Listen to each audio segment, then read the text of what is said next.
The Southern DHB has been forced to apologise to 4 urology patients for falling short in their treatment and care. Problems that likely cut the life expectancy of one man who now has secondary cancer. The Health and Disability Commissioner has released a report on urology services at the DHB today after receiving 38 complaints since the beginning of 2016. The report, which investigates the treatment of 4 patients, found lengthy delays in assessment and treatment resulted in substantial clinical risk. The time taken to treat one man was almost twice the recommended target. And to make things worse, quote, many patients waited with no treatment and no information about when they would be treated. The DHB also failed to deal with patient complaints properly. The report found the DHB did little in the way of planning for urology services despite demand outstripping capacity, with delays becoming the norm. And it makes several recommendations. We'll take a look at those shortly.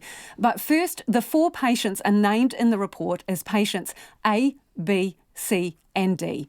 Stephen Hoffman is patient B. He was referred to the Southern DHB in September 2016 by his GP, who had a high suspicion that Mr. Hoffman had prostate cancer.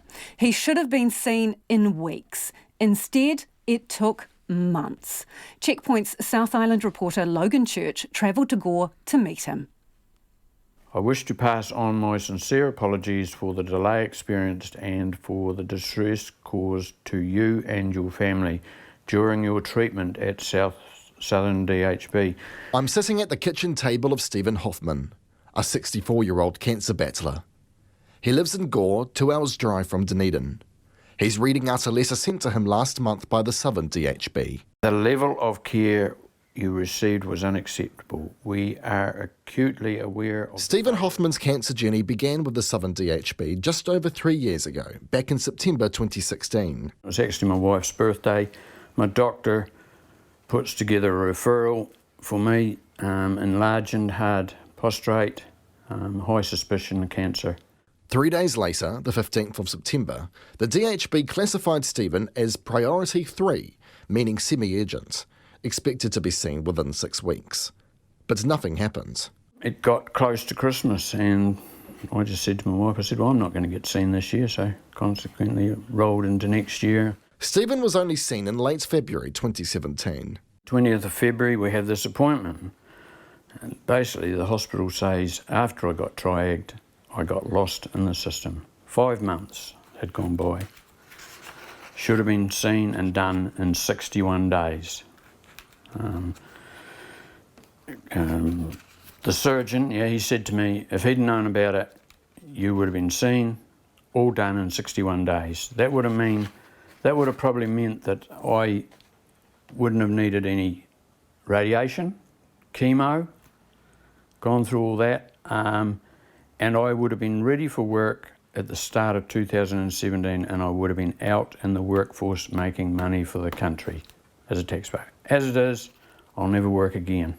Stephen thought the delay was over. So I see the specialist and I get told I need an urgent biopsy. The letter apparently had a big circle around it, A, urgent, with a big star beside it.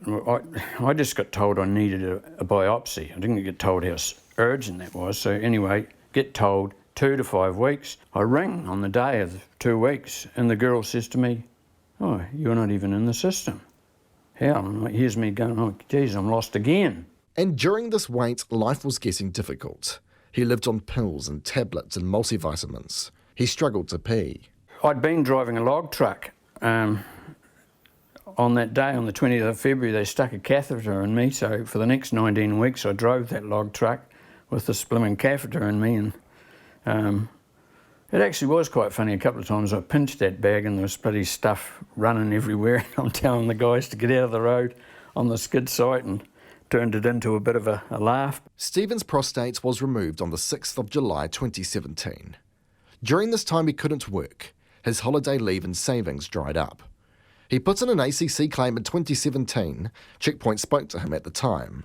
That claim was eventually accepted and he got a payout. But as Stephen Hoffman's story came to light, so did others. The DHB Chief Executive Chris Fleming confirmed to Checkpoint at the time that Stephen was one of at least 6 men whose cancer had spread while they were waiting for treatment. In June 2017, an external review slammed the Southern DHB's urology services, recommending an extensive list of changes and reviews to service size, backlogs, resources and staff deployment. Both the national-led government and the Southern DHB said changes are underway. Stephen also complained to the Health and Disability Commissioner. But fast forward to now, 2 years later, he's got some bad news. The family wanted to go on a bit of a trip.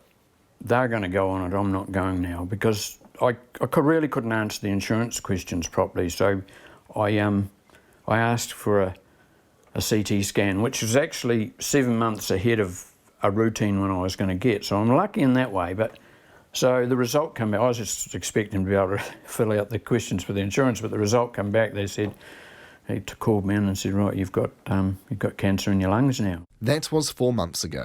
When you meet Stephen, you would have no idea the battles he has fought. You might not even guess that he has cancer. He's got a smile on his face and talks passionately about fishing. But he's worried. Worries about others in the same boat as him, facing potentially fatally long delays at a DHB that just can't seem to cope. And he's worried that not enough is being done to fix it. The government they skite about a $7.5 billion surplus. Hell, that's great. That's damn great. But we've got a hospital, a health system falling to bits. Fix it up. Once you've got that running bloody sweet, then skite about whatever surplus you got. Today, the Health and Disability Commissioner released its inquiry into what's happened, slamming the delays as unacceptable. Stephen also received a letter from the Southern DHB Chief Executive Chris Fleming last month. Part of it reads, "The level of care you received was unacceptable. We are acutely aware of the failure of Southern DHB during the time of your referral and treatment to provide timely urology services, and we unreservedly apologise that we could not provide you with a reasonable and timely care you required." Stephen and his family have accepted what's happened and are now making the most of the time they have. But he has some advice for others. Put the pressure on them. You have to listen to your body. You have to know how bad you are in a certain sense. But if they say that you are going to get an appointment in 2 to 5 weeks' time, like I did, you ring them up on that 2 weeks' time and you ask them, when is my appointment? And if you're not happy with what you get, then you ring them up again. And then if you're not happy, you go in and go to someone's office that you can get a result. Because had the DHB not made Stephen wait for prostate treatment, perhaps he would not be sitting here today with lung cancer. Should you have any queries going forward with your treatment, please feel free to contact Service Manager through the service office. So I trust any encounters with Southern DHB services will be more positive in your experience.